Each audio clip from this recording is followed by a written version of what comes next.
Hey ladies, I'm really sorry. I was really hoping to be live with you guys to do this recording, but as technology goes, the app would not accept my link for the live hangout. So I'm doing this recording and I'm just going to talk to you guys like I am live. So happy Monday.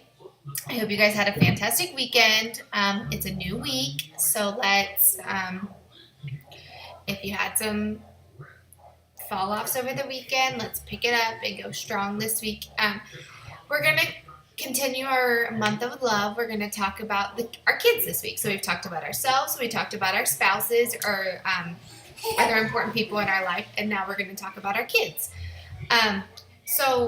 A few months back, I read the 5 love languages of kids, and to be honest, I've never actually read the one, just the normal one about spouses. I don't know why, but when I was preparing my post for you guys this week, I was actually really started thinking, my husband and I need to read this as well. Like, it doesn't make sense that we did it for our daughter, well, and our son, but it was just our daughter at the time that we read it. But we haven't done it for ourselves, so I'm going to encourage him to hopefully read it with me. So, anyways, so I'm going to talk to you guys about why it's so important to understand our kids' love languages. One reason is you're showing your kids love, but if you're not showing them enough love in their particular love language, they may not feel loved. And that sounds kind of harsh, but if you're not talking to somebody in their exact love language, they're not fully getting all of the love that you're giving them, if that makes sense. And if you don't understand their love language, you may miss opportunities to take in the love they're giving you. So you may miss their love that they're expressing. And then also, the more that your kid becomes fluent in their love language, so the more that you give them love in their love language, and the more that you understand and show gratitude when they're giving you love in their love language, giving it to you back, you're going to give them a solid foundation in that love language, and then they're going to build healthier, stronger relationships in the future with their loved ones and their kids. So those are my 3 most important things those are the 3 reasons I think are the most important for understanding your kids' love language. But there's also more. Like, you can learn how to discipline your kid effectively, so that if you're disciplining based on their love language, they're going to kind of accept it and take it a little bit better, and it's going to benefit them more and you, because when you're disciplining them, you want them to understand why you're disciplining them. So the 5 love languages are the same as they are for adults and for your spouse. So you have gifts, physical touch, service, quality time, and words of affirmation. So, like I said, they're the exact same as they are with your loved one. So let me just kind of give you some examples of what you're looking for your kids. So gifts, giving and receiving. So not only do somebody's love languages of gifts, they don't just love to get gifts, they also love to give gifts. And this one's kind of hard because every kid is excited about getting a gift. But you're going to notice that they're going to be very, very touched by very simple gifts and very out of the blue gifts. So every kid loves a new toy.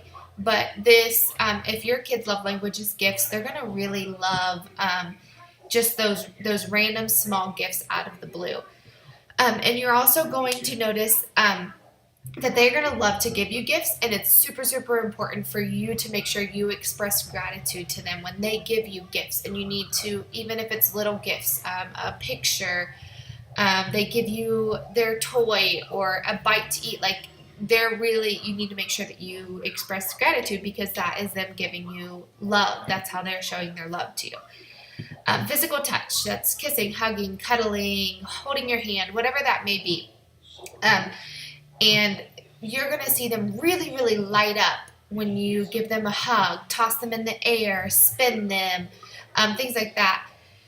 And with older kids, it can be hard because a kid that's love language is physical touch is also going or still going to go through that normal teenage phase where they're embarrassed, mom, don't touch me in public, but they still appreciate that act of physical touch. So with a kid that's a teenager that's going through the normal teenager phase, you still want to make sure you're showing them physical touch. So that could be a light tap on the arm, a pat on the back, a brief small hug. That's still super important to them. So that's something that I think is really important to understand, that is super important to them as well. The third love language, quality time. This is focused, undivided attention to your kid. It doesn't have to be going on a week-long vacation. It's something that's like an hour going to the grocery store with you, with only you, and yeah, you're grocery shopping, but you're still focusing on them. Or taking them out to ice cream, or sitting down and listening, really listening about their day or any troubles they're having. That's going to be super important to a kid that's love language is quality time. And then you have service. So that's like them helping you with laundry, you fixing their toy. It doesn't have to be huge things. It's just doing something little for them. And then it's also important to know that somebody or a kid that's love language is service is going to ask you to do a lot for them, and you don't have to honor every request. Be sensitive when you're telling them no and balance it, but also know that it is important to them when you do a service for them. And then the last one, words of affirmation. That's like praise, encouragement, compliments. To a kid that has this love language, it's more about telling them, not showing them. This is my love language. I'm very like, my husband could show me all day, like do little things for me all day, but I really have to hear it. Like I really have to hear it. So with a kid, it's also important that you are sensitive with your criticism. So if they get in trouble, it's really, really important that you are also, while you're disciplining, you're emphasizing their positives. I'm going to go into more of this later, but that's just something that's really important to me because since this is my love language, I understand that. So making sure that you're not just pointing out everything they did wrong, but you're emphasizing positives while you're disciplining them. So with kids, well, with everybody has a primary love language, and then they have a secondary love language. So with a kid, though, it's hard because their love languages are going to change. So like right now, my daughter's, I would say, is probably her main is quality time, and then she also is in the physical touch. But it's kind of that physical touch, I feel like, is kind of something that all toddlers go through. My daughter is going to be 2 in April. But she's really, really like quality time. When I really, really focus every day to spend an hour with her when my son is napping of quality, undivided attention, we have a 10 times better day. And I can tell, like, I'm not perfect, so I can tell when, like, we have a week where my attention hasn't been as focused as it should be. By Friday, things get a little bit rough. So with a kid, though, it's really important that you show them all 5 of these love languages. You focus on their primary and their secondary, but they also have to show all 5. So if your kid is not really, like, physical touch isn't really important to them, you still need to hug your kid.